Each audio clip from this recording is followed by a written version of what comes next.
everybody, once again, welcome to the Sportsman's Chair. We'll kind of go through this a little bit, show you how this thing goes together.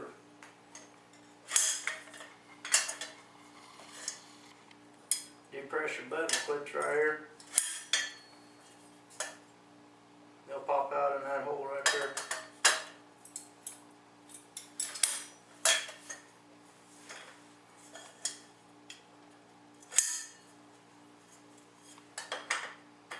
This is going from the transport stage as you're packing in. Now you're going to put the bottom half of it together. Notice I didn't pick one leg for one hole or anything. Every one of them went. It didn't matter. I could put this leg in that leg or that one in that one. It doesn't matter. They're all the same. And there's the bottom part of it. For time purposes, transporting, same thing, button clips depressed right here. And this is actually your backrest.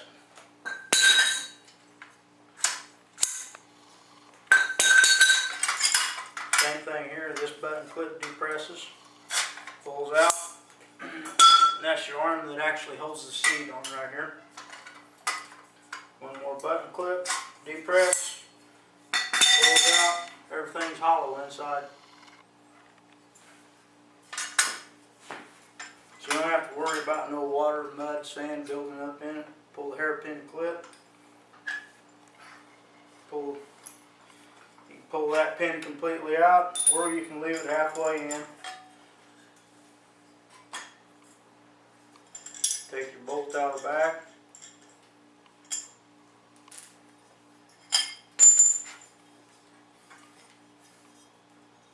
Top hole.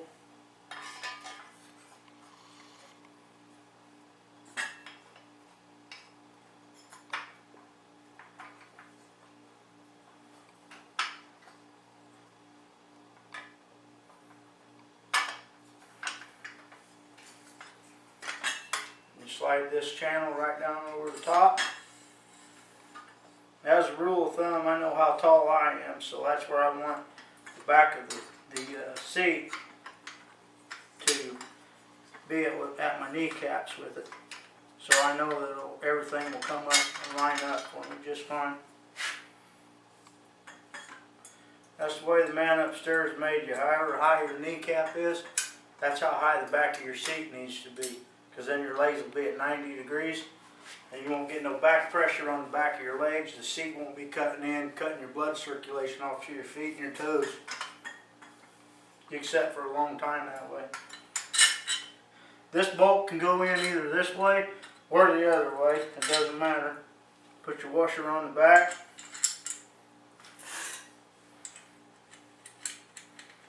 Then put your nut on the back and run it down.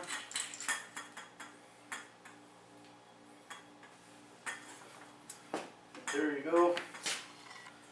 And depending on whether you're right-handed or left-handed bow shooter, I'm a right-handed shooter, so I hold my bow with my left hand, so I automatically know that my bow holder goes on the left side of my seat.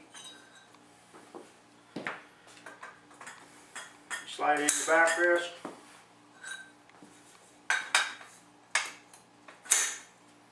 There.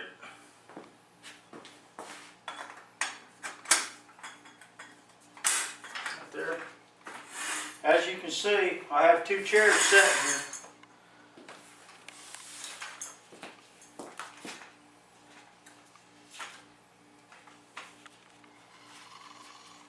These are both made out of the same material, same measurements, same everything.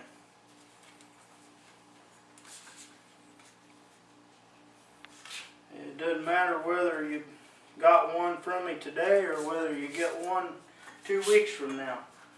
This seat should work on it because I am jigged up. As I said, this is a patent pending product. And whether I make one or I make 1,000, every part should work with every piece. It shouldn't make any difference at all. As I said, the seats are rated for 3,600 pounds. And I've had over I've had over 400 pounds in this chair.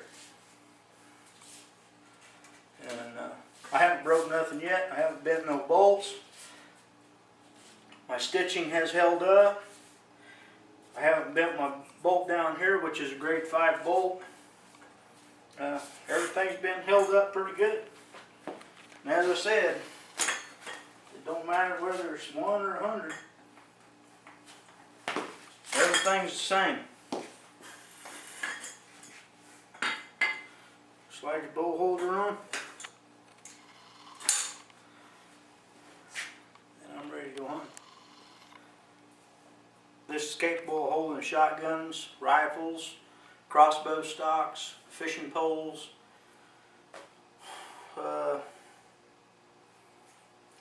I don't know what else to tell you. If you're going to use it for a gun stock or shotguns or rifles, stuff like that, then you want to take this out, turn it up like this. That's a double button clip. One on the bottom, one on the top. Push it in. This Allen set screw right here, you can loosen it up and this thing will rotate 360 degrees. So you can set your rifle stock in this way, whichever way you want to get it.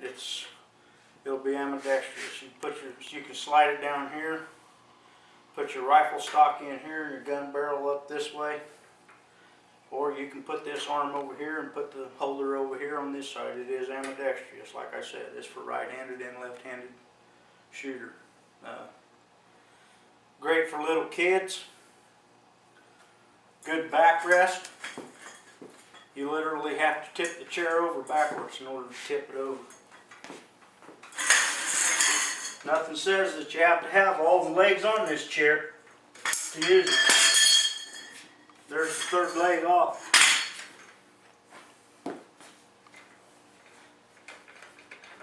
Still not falling over, still not tipping over. So, give it a try. I don't think you'll be disappointed. Thank you.